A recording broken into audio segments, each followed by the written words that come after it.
Hello everyone, कैसे हैं आप सभी लोग। उम्मीद कर रहा हूँ सब लोग ठीक होंगे। तो यहाँ पर हम लोग शुरू करने वाले हैं आज Indian state of forest report 2021।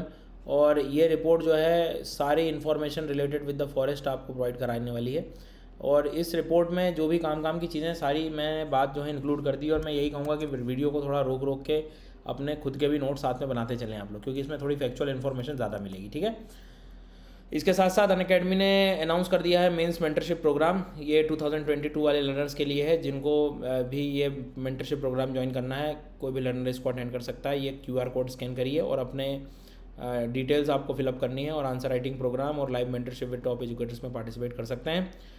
Price hike होने वाला है अनअकैडमी सब्सक्रिप्शंस में, जो कि मई 31 के पहले होगा। और मतलब जो है इसके पहले आप सब्सक्रिप्शन ले सकते हैं। और जब भी आप सब्सक्रिप्शन लें, you can use the code SGYT live. इस कोड का भी आप इस्तेमाल कर सकते हैं। और नए बैचेस रिसेंटली प्रारंभ हुए, इन बैचेस के माध्यम से आप कंप्लीट प्रिपरेशन कर सकते हैं। और अगला जो स्कॉलरशिप टेस्ट है, फ्री टेस्ट है, ये 29 मई को सुबह 11 बजे है। सारी डिस्क्रिप्शन बॉक्स में लिंक आपको मिल जाएगी। सबसे पहले बात करेंगे Indian state of forest report 2021 में। पहली मिस्टेक जो सबसे होती है, that is it is a biennial report. मतलब ये एक तरह से 2 साल में एक बार, ठीक है, ना कि 1 साल में 2 बार। कई बार स्टेटमेंट में ये लोग बाई एनुअली लिख के आपके सामने जो है स्टेटमेंट दे देंगे कि ये रिपोर्ट तो जो है बाई एनुअली पब्लिश होती है। तो बाई एनुअली में कई बार हम याद रहता है कि भैया 2 बार आ रही, तो बाई एनुअली में लिख के उसको हाँ कर देते हैं।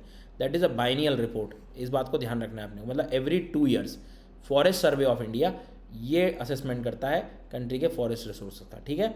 और ये 17th नंबर का ये असेसमेंट हुआ है, 1987 से हो रहा है। फॉरेस्ट सर्वे ऑफ इंडिया कौन है? तो एक नेशनल ऑर्गेनाइजेशन है, मिनिस्ट्री ऑफ एनवायरनमेंट के अंतर्गत। ध्यान रखेंगे 1981 में इस्टेब्लिशमेंट, देहरादून में आपको मिलेगा। इसके साथ साथ इसका काम क्या है, कल को ये पूछे तो भी याद रखना, असेसमेंट मॉनिटरिंग करते हैं पूरे फॉरेस्ट। मतलब जो भी आप आपको डेटा देने वाले हैं वो सब कुछ इन्हीं के द्वारा दिया गया है। That is forest survey of India. कुछ टर्म्स आपको सीख लेना है। कई बार देखो फॉरेस्ट वर्ड हम यूज़ करते हैं कि भैया ये जो है वन, लेकिन अब हर जगह को वन तो नहीं कह सकते। इसके अलावा भी तो जैसे मान लीजिए नॉर्मल रोड के किनारे कुछ पेड़ पौधे लगे हैं, अब उसको आप फॉरेस्ट कैसे कह दोगे, है ना। कहीं खुला एक ट्री मतलब ओपन एरिया में कोई कुछ 4-5 पौधे लगे हैं, उसको फॉरेस्ट कैसे कह दोगे। तो पहले एक सिंपल वर्ड सीखना पड़ेगा आपको, ट्री कवर। ट्री कवर मतलब जिसकी डेंसिटी, यदि आप लोग बात करें, मतलब जहाँ पर पैचेस हों ट्रीज़ के 1 हेक्टेयर से कम हो, ठीक है, 1 हेक्टेयर से यदि वो कम है तो उसको सिंपल ट्री कवर कहेंगे हम लोग। आ गई बात समझ में। दूसरी चीज़ इसमें एक शब्द और सीखेंगे हम लोग, फॉरेस्ट कवर। तो फॉरेस्ट कवर में क्या है? तो फॉरेस्ट कवर में हम कह सकते हैं जहाँ पर डेंसिटी 10% से ज़्यादा दिखाई दे रही हो, किसकी? कनोपी की। मतलब काफ़ी घनत्व हो। कनोपी क्या होता है? किसी पेड़ का ये जो अम्ब्रेला वाला जो पैटर्न है उसके बारे में हम कह रहे हैं। तो 1 हेक्टेयर से ज़्यादा लैंड मास के बारे में हम लोग बात कर रहे हैं। और फिर वो कोई भी किसी का भी ओनरशिप हो, कोई भी स्पीशीज़ हो, किसी भी प्रकार की, सब कुछ है। तो प्लीज़ ध्यान से सुनना, फॉरेस्ट कवर का मतलब तो चलो ठीक है, समझ में आता है कि भाई फॉरेस्ट के बारे में बात कर रहे हो आप, है ना, वन के बारे में बात करो। जहाँ पर 1 हेक्टेयर से ज़्यादा आपको नॉर्मली आप कह सकते हैं कि इसका पूरा एरिया दिखाई देगा। प्लस ये जो कनोपी है ये एटलीस्ट आप मोर देन 10% होनी चाहिए, मतलब कंपेरेटिवली ज़्यादा की बात कर रहा है। और दूसरी बात, सिर्फ वो बात करें ट्री कवर, तो अब सही बात है, हर जगह फॉरेस्ट तो नहीं कहोगे। गांव में कुछ 4-5 पेड़ पौधे लगे तो वो भी ट्री कवर में रखेंगे उसको, तो उसकी कैटेगरी अलग रखी है हमने। जो 1 हेक्टेयर से कम है वो that is a tree cover, ठीक है। और एक तरह से आप कह सकते हो फॉरेस्ट कवर मतलब जहाँ पर एक्चुअल में आपको मोर देन 1 हेक्टेयर से ज़्यादा पूरा क्षेत्र दिखाई दे रहा है पौधों का, पेड़ पौधों का। और कनोपी की डेंसिटी जो है 10% से ज़्यादा दिखाई दे रही है। तो ये थोड़ा ध्यान रखना। कैनोपी मतलब ये जो किसी भी पेड़ का जो ऊपरी वाला ये जो भाग है, इसको हम लोग जनरली कह रहे होते हैं। अब फॉरेस्ट कवर और ट्री कवर दोनों शब्द आपको लगभग समझ में आ गए। ट्री मतलब सिंपल जो पौधे लगे रहते हैं, और फॉरेस्ट मतलब 1 हेक्टेयर ज़्यादा, तो वो ऑफकोर्स अब फॉरेस्ट की कैटेगरी में आ जाएगा, वन में आ जाएगा। ट्री आउटसाइड फॉरेस्ट मतलब आप ये कह सकते हो कि कंफ्यूज होने की ज़रूरत नहीं। इनडायरेक्टली वो ये कह रहा है कि जो ट्री कवर ही है एक तरह से, मतलब कोई भी ट्री जो रिकॉर्डेड फॉरेस्ट है उसके बाहर हो, तो वो एक तरह से आप TOF बोल सकते हो। मतलब all trees outside RFA। RFA का मतलब है रिकॉर्डेड जो भी फॉरेस्ट की है। मतलब अभी हम देखेंगे कि कौन सा राज्य आगे है, कौन सा दूसरे नंबर पे। कोई भी पैच साइज हो, कोई मैटर नहीं करेगा। तो नॉर्मली आप कह सकते हो कि ऐसे ट्रीज जो आउटसाइड द रिकॉर्डेड फॉरेस्ट मिल रहे हैं उसको TOF कह रहे हैं। अब इसमें no doubt TOF refers to all trees growing outside RFA irrespective of patch size which could be also larger than 1 hectare। अब मतलब इस बात को थोड़ा सा ध्यान से समझ लेना कि जो 1 हेक्टेयर से कम है वो ट्री कवर बोल रहे हैं, ठीक है। और जो रिकॉर्डेड फॉरेस्ट है, forest is different thing. One है वो जो रिकॉर्डेड वन हो चुका, जिसकी असेसमेंट हो चुका, उसके अलावा भी जो कुछ पेड़ पौधे रह गए हों वो 1 हेक्टेयर से भी ज़्यादा हो सकते हैं। पर अब इस बात को थोड़ा सा आपको ध्यान रखना पड़ेगा कि अब इसमें कनोपी का भी है कि उतना डेंस ना हो। अब जब डेंसिटी ना होगी तो फिर क्या होगा, बिल्कुल, तो उसको फिर आपको नॉर्मल ट्रीज़ आउटसाइड फॉरेस्ट रखने पड़ेंगे। मतलब 3 चीज़ें हैं, आपको थोड़ा सा यहाँ पर ध्यान रखना है, तीनों को कन्फ्यूजन ना हो, इसलिए तीनों यहाँ मैंने समराइज़ कर दिया। ट्री कवर, पौधे का जो कवर की बात कर रहा है वो मतलब tree cover in the sense कि less than 1 hectare. Tree outside forest मतलब जो रिकॉर्डेड फॉरेस्ट असेसमेंट जिसका कर लिया उसके बियॉन्ड की बात कर रहा है वो, और फॉरेस्ट कवर में 1 हेक्टेयर से ज़्यादा। ठीक है, अब कल को दिमाग में ऐसा आए कि ट्री कवर और ट्री आउटसाइड फॉरेस्ट में डिफरेंस क्या है, ध्यान रखना ट्री कवर में हेक्टेयर की वो लिमिट है लेस देन 1 हेक्टेयर। ठीक है, ध्यान रखना। दूसरी चीज़, स्टेट वाइज बोले कि ट्री कवर कहाँ पर ज़्यादा है, मतलब फॉरेस्ट के अलावा, तो मैक्सिमम ट्री कवर महाराष्ट्र में ज़्यादा है। एटलीस्ट ये पहला वर्ड तो आप याद रख लेना। ठीक है, ऐसे ही वो परसेंटेज के मामले में बात करें कि ट्री कवर मतलब खुले जो वृक्ष दिखाई दे रहे हैं 1 हेक्टेयर से कम वाले, वो चंडीगढ़ में आपको परसेंटेज के मामले में ज़्यादा दिखाई देंगे। अब आउटसाइड फॉरेस्ट, अभी तो फॉरेस्ट का तो कोई डेटा पढ़ ही नहीं रहे अपन, फॉरेस्ट के बाहर का और नॉर्मल ट्री का, मतलब 1 हेक्टेयर से कम वाला पैटर्न पढ़ रहे हैं अभी हम लोग, और ट्री आउटसाइड फॉरेस्ट का मतलब अभी फॉरेस्ट एक्चुअल में शुरू हुआ नहीं। तो महाराष्ट्र में भी, इसमें भी दोनों में महाराष्ट्र याद रख लेना। ये क्या है, ये जनरली थोड़ा सा कम ही पढ़ते हैं, पर किसी दिन ये आ गया तो फिर दिक्कत होगी, क्योंकि सब अभी क्या पढ़ के बैठे हैं मध्य प्रदेश में सबसे ज़्यादा फॉरेस्ट है, पर आप समझिए वो फॉरेस्ट कवर है वो। अब ट्री कवर और ट्री आउटसाइड फॉरेस्ट ये थोड़ा सा अलग चीज़ है ना, थोड़ा ध्यान रखना, इसलिए मैंने इसको शुरू में आपको बता दिया। परसेंटेज वाइज जाओगे तो लक्षद्वीप में जो है आपको ट्री आउटसाइड फॉरेस्ट ज़्यादा दिखाई देंगे। अब नेक्स्ट वन, कई बार आप डेंसिटी के अकॉर्डिंग भी बता सकते हो कि भैया बहुत ज़्यादा डेंसिटी फॉरेस्ट है, मॉडरेटली डेंस है, ओपन फॉरेस्ट है। तो डेंसिटी ज़्यादा मतलब कैनोपी डेंसिटी मोर देन 70%, मतलब पूरे क्षेत्र में कैनोपी बहुत ज़्यादा डेंस नहीं होता, ऊपर से पूरा ग्रीन दिखाई दे रहा है, तो वो ये चीज़ हो गई। ठीक है, मॉडरेट, अब जैसे इस वीडियो के उसमें आप देखोगे तो उसका जो थंबनेल दिख रहा होगा आपको, बहुत ही ज़्यादा डेंस कैनोपी है। अमेज़ॉन के जो घने वन हैं, तो घने वन मतलब क्या, ऊपर का ये जो अम्ब्रेला है वो काफ़ी ज़्यादा आपको वो दिखाई देगा। ठीक है, मॉडरेटली मतलब ये 40 to 70%, और ओपन फॉरेस्ट 10 to 40, और इससे नीचे आप आ जाओगे 10 के नीचे तो स्क्रब फॉरेस्ट याद रखना। ठीक है, इस चीज़ को ध्यान रखना, land with canopy density less than 10%। इधर थोड़ी देर पहले मैंने आपको क्या बताया था कि नॉर्मली यदि आप देखोगे तो हम लोग डेंसिटी मोर देन 10% कह रहे थे, मतलब क्या हुआ, मतलब ये हुआ कि हमें स्क्रब फॉरेस्ट के उसमें मतलब डेजर्ट वाले पैटर्न पे नहीं जाना है, उसके ऊपर वाले फॉरेस्ट को ज़्यादा अपने को ध्यान रखना है, तब जाकर जो है वो इनडायरेक्टली फॉरेस्ट कवर आप कहोगे। ठीक है, मतलब नहीं तो वो फिर स्क्रब वाला हो जाएगा। स्क्रब मतलब वो जो कटीले वन मरुस्थल वगैरह में उन चीज़ों को हम लोग देख रहे हैं। अब क्या फाइंडिंग्स थी जो कि ज़्यादातर सब लोग कॉमनली पढ़ रहे होते हैं कि भैया ट्री फॉरेस्ट और ट्री कवर मतलब ओवरऑल पेड़ पौधों का यदि हम लोग देखें तो 24%, ये सबसे कॉमन फैक्ट जो कि इस फॉरेस्ट रिपोर्ट का अपने को याद रखना है। ठीक है, टोटल फॉरेस्ट कवर जो है नॉर्मली यदि आप लोग देखेंगे which is 21.71% of the geographical area of the country, इतने प्रतिशत जोग्राफिकल एरिया, लेकिन ध्यान रखना फॉरेस्ट कवर की बात कर रहा है वो। ट्री कवर 2.91, मतलब देखो ना दोनों चीज़ें अलग अलग बता दी मैंने, फॉरेस्ट अलग चीज़ होती है और ट्री कवर 1 हेक्टेयर से कम वाली बात हो रही है। ठीक है, और 1 हेक्टेयर से ज़्यादा पे अपने को फॉरेस्ट कवर को रखना है। तो अब पुरानी रिपोर्ट को यदि आप देखोगे तो इतनी ग्रोथ हुई है 0.22%, और ट्री कवर में 0.76% ग्रोथ हुई है पिछले बार की जो 2019 थी उसके कंपैरिजन में आप यदि देखते हैं तो। मतलब यहाँ भले एक बार फैक्ट नहीं पूछे, लेकिन एग्जाम में पूछ सकता है कि क्या ग्रोथ देखी गई, हाँ देखी गई।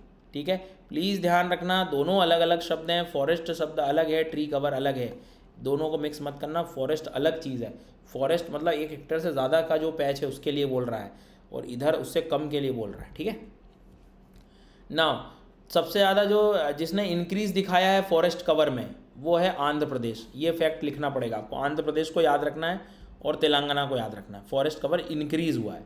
सबसे ज़्यादा फॉरेस्ट कवर कहाँ मिलेगा, मध्य प्रदेश में, फिर अरुणाचल प्रदेश में। ठीक है, मध्य प्रदेश में फिर अरुणाचल प्रदेश, मतलब आंध्र प्रदेश को ओवरऑल इंक्रीज़ में कहना है, मध्य प्रदेश सबसे ज़्यादा फॉरेस्ट। ठीक है, परसेंट वाइज देखोगे कि कुल क्षेत्रफल के आधार पर फॉरेस्ट कहाँ ज़्यादा है, मतलब मान लीजिए कि एक कोई देश मतलब एक कोई राज्य है और मैक्सिमम उसका एरिया फॉरेस्ट से ही कवर है, तो वो इनडायरेक्टली बोल रहा है। तो मिज़ोरम ऐसा राज्य है जहाँ पे परसेंटेज के मामले में ज़्यादा फॉरेस्ट है, ठीक है। तो ये मत कर लेना कि ज़्यादा फॉरेस्ट कवर, इसका मतलब परसेंटेज भी वहाँ ज़्यादा हो, एरिया यदि बड़ा हो जाएगा तो परसेंट कम हो जाएगा। तो इस चीज़ को ध्यान रखना। तो तीनों फैक्ट याद रखना है। आंध्र प्रदेश को इंक्रीज में आगे रखेंगे, समझ में आ गई बात। एरिया वाइज टोटल देखोगे तो मध्य प्रदेश में ज़्यादा है, और इन टर्म्स ऑफ यदि हम लोग बात करें परसेंटेज में तो मिजोरम को याद रखना है। एटलीस्ट 3 चीज़ों को इनको याद रखें आप। उधर वो ट्री कवर के बारे में जो बात कर रहे थे ना अपन, उसमें Maharashtra, tree outside forest Maharashtra, forest में एमपी, ग्रोथ में आंध्र प्रदेश, और परसेंटेज में तो मिजोरम, ऐसे। ठीक है, तो थोड़ा सा ज़रा रुक रुक के पढ़ोगे समझ में आ जाएगा। फैक्ट ही ऐसे हैं तो क्या करें। नेक्स्ट वन जो है, state showing loss in forest cover, थोड़ा जहाँ लॉस हुआ है वो अरुणाचल प्रदेश, मणिपुर। आगे के एक एक दो बार लिख लेना, तो बाकी कम, मेरा मानना ये है एक एक दो भी पहले पढ़ लोगे तो एलिमिनेशन में काम आ जाएगा। बाकी तो कंटेंट आपके सामने सब लिखा ही हुआ है। ठीक है, अब बैम्बू से रिलेटेड क्वेश्चन बन सकता है, बैम्बू रिसोर्स। तो बैम्बू में भी ये है कि यदि आप देखोगे तो कंपेरेटिवली आपको थोड़ा सा जो है इसमें एक क्वेश्चन जो आ सकता है वो ये आएगा कि सबसे ज़्यादा बैम्बू का रिसोर्स कहाँ मिलेगा, तो मध्य प्रदेश। फिर से Madhya Pradesh forest overall bamboo में भी आगे, अरुणाचल प्रदेश सेकंड वन कर लेना, और तीसरा महाराष्ट्र कर सकते हैं आप। ठीक है, बाकी आप 2 तो कम से कम पढ़ लेना, एमपी, अरुणाचल प्रदेश। मिजोरम ने जो है हाईएस्ट इंक्रीज दिखाया है, मध्य प्रदेश है शोन हाईएस्ट डिक्रीज, कम एमपी में हुआ है, ज़्यादा मिजोरम में, और ओवरऑल वैसे भी ज़्यादा, कम होने के बाद भी ज़्यादा जो रह गया वो एमपी में। तो एमपी, मिजोरम और फिर MP. There is a decrease in bamboo bearing area compare to, ये थोड़ा सा कमी देखी गई है, ये थोड़ा सा इंपॉर्टेंट फैक्ट बन सकता है।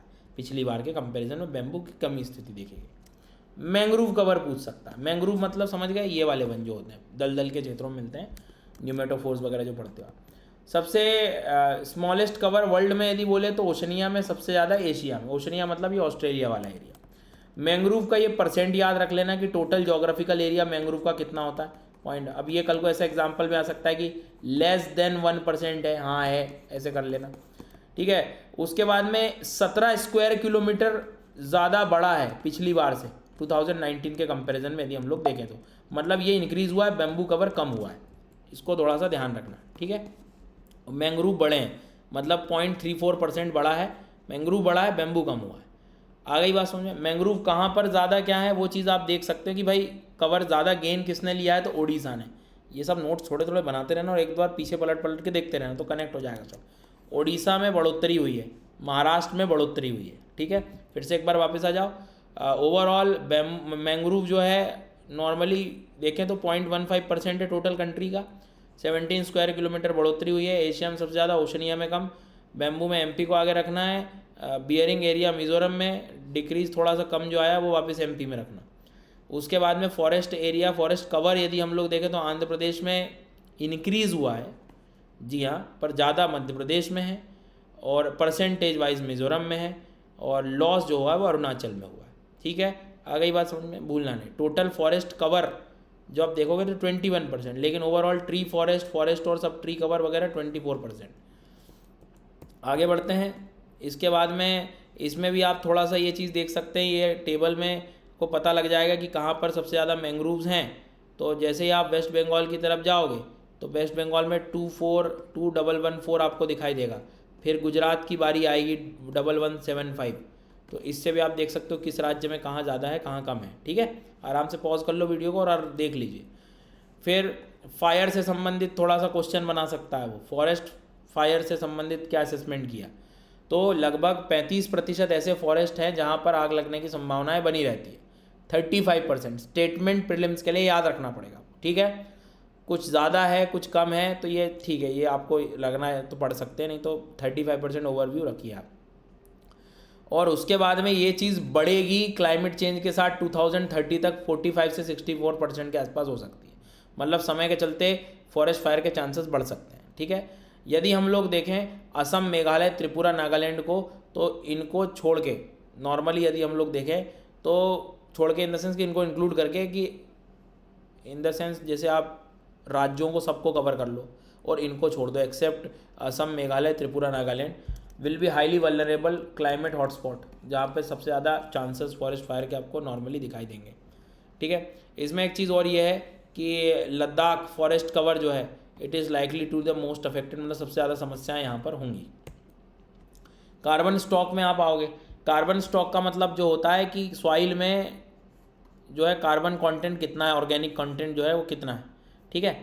तो अब इसमें इनका असेसमेंट हुआ था और इसमें ये देखा गया था कि नो डाउट अपने आप में सॉइल ऑर्गेनिक कंटेंट जो है, प्लीज़ ध्यान रखना एसओसी ये कीवर्ड है, सॉइल में जो ऑर्गेनिक कार्बन कंटेंट है वो आप ये कह सकते हो कि कितना ज़्यादा फॉरेस्ट के पास स्टॉक है।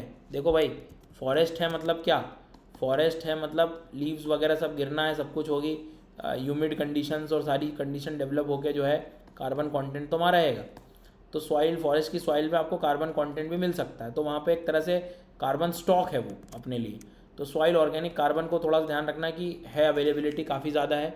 और इसमें एग्ज़ाम पॉइंट ऑफ व्यू से मैं ये कहना चाहूँगा कि एक तो पहला पॉइंट ये याद रख लेना कि टोटल फॉरेस्ट कार्बन का यदि स्टॉक बात करोगे तो सॉइल मोर देन 50% कवर करता है। तो जो कार्बन स्टॉक सॉइल में है वो ज़्यादा है, ये थोड़ा सा एक पॉइंट याद रखें। थोड़ा डीप है ये, लेकिन एक दो बार पढ़ोगे समझोगे मेरी बात को, क्लियर हो जाएगा। टोटल फॉरेस्ट कार्बन स्टॉक में एसओसी कंट्रीब्यूट करता है 56%। What is SOC? तो जो कार्बन स्टॉक होता है सॉइल के अंतर्गत उसको बोल रहा है, ठीक है। प्रीलिम्स पॉइंट ऑफ व्यू से स्टेटमेंट काम का है। क्लाइमेट का डायरेक्ट इन्फ्लुएंस होता है वेजिटेशन पे, वनस्पति पे, उसके क्वांटिटी पे, उसके वेदरिंग रेट्स पे, मतलब क्लाइमेट काफ़ी ज़्यादा डायरेक्ट इन्फ्लुएंस देता है। इट मीन्स दैट कि क्लाइमेट का डायरेक्ट कनेक्शन है एसओसी से। एसओसी मतलब सॉइल ऑर्गेनिक कार्बन, मतलब क्योंकि क्या है, मान लो ज़्यादा बारिश हो गई, लीच आउट हो गया, ठीक है। उसके बाद में मान लीजिए थोड़ा ह्यूमिड कंडीशन है तो जो है जितने भी एक तरह से ह्यूमस वगैरह का डेवलपमेंट प्रॉपर हो पाएगा। इस तरह से भी आप इसको देख सकते हैं। मीन्स कल को बोले कि is there any relation with the climate and soil organic carbon, बिल्कुल डायरेक्ट रिलेशनशिप है। इसके बाद में जो है फॉरेस्ट सर्वे ऑफ इंडिया जो है स्पेस एप्लीकेशन सेंटर इसरो, और एक तरह से आप कह सकते हो कि नॉर्मली अहमदाबाद बेस्ड जो है, इसके मदद से जो है एक बहुत अच्छी चीज़ जो है बायोमास को भी स्टडी करने का प्रयास कर रही है। बायोमास मतलब ये जो अपने आप में ऑर्गेनिक मटेरियल है। जी हाँ, अब ऑर्गेनिक मटेरियल में इसमें और भी सारी चीज़ें आ जाती हैं, मतलब ये थोड़ा सा और ब्रॉड एस्पेक्ट है, जीव जंतु वगैरह सब कुछ, ठीक है। तो बायोमास को भी स्टडी कर रही है। बायोमास इनडायरेक्टली दो प्रकार का हो रहा है, एक ग्राउंड के ऊपर का बायोमास जैव भार जो है, और एक ग्राउंड के नीचे वाला। मतलब क्या, ग्राउंड के ऊपर वाला मतलब ये कि जो ट्री कवर है और ये जो सारी चीज़ें दिखाई दे रही हैं इसमें हम लोग रख रहे हैं। तो प्रीलिम्स में क्या आ सकता है कि जो बायोमास है एक तरह से, जो भी ग्राउंड मास है एक तरह से कह सकते हो कि ग्राउंड के ऊपर वाला जो भी बायोमास है, जैव भार है। जैव भार मतलब एक तरह से आप ये भी कह सकते हो कि लिविंग ऑर्गेनिज्म का वजन, पानी को आप हटा दो तो जो एक्चुअल में ऑर्गेनिज्म है, ठीक है, विद इन अ ट्री, मतलब क्या, stumps, trees, deadwood, litre etcetera, जो भी ग्राउंड के ऊपर है, जो भी वेजिटेशन का हिस्सा है ऊपर, उसको ग्राउंड मास कह रहा है, अबव ग्राउंड मास, ठीक है। और बिलो मीन्स, बिलो में ट्री के रूट्स भी कवर होते हैं। तो ध्यान रखना, कल को एग्जाम में पूछे कि क्या ट्री के रूट जो है बायोमास में कवर कर रहे हैं क्या, तो जी हाँ, बिलो ग्राउंड मास में जो है वो कवर होगा। तो organic material both above ground and below ground and both living and dead, सब कुछ इसमें अपने को कवर करके चलना है। तो अबव ग्राउंड मास मतलब समझ गया है कई बात, ये वाला जो सब दिखाई दे रहा है आपको डायग्राम ऊपर वाला, ठीक है। डेड वुड भी है, लेटर भी है, ये सब इसमें क्या क्या कंटेंट है, ये क्वेश्चन आपसे ज़रूर पूछ सकता है, ठीक है। तो इसमें क्या क्वेश्चन पूछेगा कि it is an important indicator of ecological and management process in the vegetation. मतलब जितना ज़्यादा हाईएस्ट ग्राउंड रहेगा वो आप कह सकते हो कि उतना ही लीस्ट एंथ्रोपोजेनिक एक्टिविटीज़ है। समझो मेरी इस बात को, ग्राउंड मास अच्छा रहेगा मीन्स वहाँ पर ह्यूमन इंटरफेरेंस कम है, प्रॉपर ग्रोथ हो रही है। और सबसे ज़्यादा ऐसी चीज़ हमें अंडमान निकोबार में दिखाई दे रही है और अरुणाचल प्रदेश में दिखाई दे रही है, ठीक है, कि जहाँ पर अबव ग्राउंड मास उस रीजन के अकॉर्डिंग ज़्यादा है। एटलीस्ट अंडमान निकोबार को याद रखना, ठीक है। और उसके बाद में नॉर्मली लेस लो बायोमास मिलेगा तो ऑफकोर्स राजस्थान और गुजरात के क्षेत्रों में कंपेरेटिवली कम दिखाई देगा। और जो नीचे है रूट्स में वो अपन बिलो कह रहे हैं। पहली बार ऐसा हुआ है कि फॉरेस्ट सर्वे ऑफ इंडिया ने फॉरेस्ट कवर को टाइगर रिजर्व से भी कनेक्ट करा है, टाइगर कॉरिडोर से भी कनेक्ट करा है, गिर फॉरेस्ट, मतलब टाइगर रिजर्व जो थे उससे संबंधित, मतलब टाइगर और फॉरेस्ट को कनेक्ट किया है यहाँ पे। कहने का मतलब ये हुआ कि जैसे एक एग्जांपल लेता हूँ मैं, पक्के टाइगर रिजर्व आपने देखा होगा अरुणाचल प्रदेश में है, ठीक है, ये तो पता है आपने। यहाँ पर मतलब टाइगर रिजर्व को भी अब स्टडी कर रहे हैं कि वहाँ कौन कौन से टाइगर रिजर्व में फॉरेस्ट कवर ज़्यादा है। समझो मेरी बात, अभी हम जैसे राज्य ले रहे थे वैसे राज्य की तरह टाइगर रिजर्व ले लो। तो पक्के टाइगर रिजर्व ऐसा टाइगर रिजर्व है जहाँ पर फॉरेस्ट कवर सबसे ज़्यादा है, मीन्स 97, मतलब उनका हैबिटेट स्टडी करने का प्रयास कर रहे हैं, ठीक है। इसके बाद अब आप देखोगे तो अचानक मार जो मध्य प्रदेश का है, सिमलीपाल जो है, यहाँ पर कम से कम 2-3 तो पढ़ लेना। अचानक मार एमपी में भी काफ़ी ज़्यादा फॉरेस्ट कवर है टाइगर रिजर्व में। वेटलैंड को भी स्टडी कर लिया। सुंदरबन सबसे बड़ा वेटलैंड बनेगा, ऑफ कोर्स कॉमन सेंस है, लेकिन कान्हा टाइगर रिजर्व ऐसा है जहाँ पे काउंटिंग ज़्यादा है, 460 से भी ज़्यादा आपको वेटलैंड मिलेंगे। वेटलैंड रामसर साइड पे मत चले जाना, रामसर साइड भी वेटलैंड ही है पर वो अलग इंपॉर्टेंस पे आ गई। वेटलैंड यहाँ पर सिंपल पानी का जो क्षेत्र है वो, ठीक है। तो कान्हा टाइगर रिजर्व में ज़्यादा आपको वेटलैंड दिखाई दे रहा है, ये चीज़ों को थोड़ा ध्यान रखना। और सुंदरबन में एरिया वाइज आ गया है। दूसरी बात, ओवरऑल यदि आप देखोगे तो नॉर्थ ईस्ट रीजन में डिक्लिनेशन आपको दिखाई दे रहा है फॉरेस्ट एरिया का, ये भी थोड़ा सा ध्यान रखना। उसके बाद में टोटल जोग्राफिकल एरिया के बारे में यदि हम लोग देखें तो इसमें बेसिक चीज़ है, मतलब the north east states account for 7.98% of the total geographical area but 23.75% of the total forest cover. मतलब आपको समझ में आना है कि क्षेत्रफल कम है पर फॉरेस्ट कवर ज़्यादा है यहाँ पर, इस चीज़ को थोड़ा ध्यान रखना, ठीक है। बाकी तो थोड़ा बहुत डिक्लाइन दिखाया गया है वहाँ पे, रीज़न उसका वही है, एंथ्रोपोजेनिक एक्टिविटीज, शिफ्टिंग एग्रीकल्चर, ये सारी चीज़ें। दूसरी चीज़, एक दो बातें और इसमें आपको याद रखनी है एंड में, कि जो रिकॉर्डेड फॉरेस्ट हम बात करते हैं कि रिकॉर्डेड कर रहे हैं, तो रिकॉर्डेड फॉरेस्ट का मतलब ये होता है रिजर्व फॉरेस्ट, प्रोटेक्टेड फॉरेस्ट और अनक्लास्ड फॉरेस्ट। सर ये बहुत काम की चीज़ बताने वाला हूँ, ध्यान से सुनना। रिजर्व फॉरेस्ट और प्रोटेक्टेड फॉरेस्ट में दोनों में अंतर ये है कि नो डाउट फॉरेस्ट एक्ट के अंतर्गत जो एरिया हम बोल रहे हैं ये फॉरेस्ट है, लेकिन ध्यान रखना reserve forest having full degree of protection, बहुत ज़्यादा प्रोटेक्शन मिलता है, सारी एक्टिविटीज़ प्रोहिबिटेड। प्रोटेक्टेड जो होता है उसमें लिमिटेड डिग्री ऑफ प्रोटेक्शन रहेगा, मींस आप कह सकते हो कि काफ़ी कुछ एक्टिविटीज़ उसमें जो है परमिटेड रहेगी जब तक कि वो प्रोहिबिट ना हो। कई बार हमें लगता है ना कि रिजर्व और प्रोटेक्टेड में प्रोटेक्टेड ज़्यादा है, बट ध्यान रखना फुल डिग्री ऑफ प्रोटेक्शन आपको रिजर्व फॉरेस्ट में ज़्यादा है as compare to protected. Means reserve में ज़्यादा प्रोटेक्शन है, फिर प्रोटेक्टेड में है, फिर अनक्लास्ड है। मतलब एक तरह से रिकॉर्डेड फॉरेस्ट है बट उसको रिजर्व और प्रोटेक्टेड में रखा नहीं गया है, मतलब ऑनरशिप जो है वो स्टेट टू स्टेट वेरी कर सकती है। तो ये कुछ बेसिक है।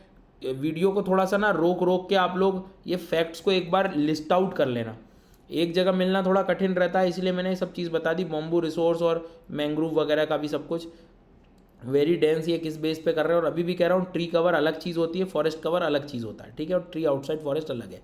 बाकी जब भी आप सब्सक्रिप्शन लेते हैं you can use the code SGYT live, इस कोड का आप इस्तेमाल कर सकते हैं।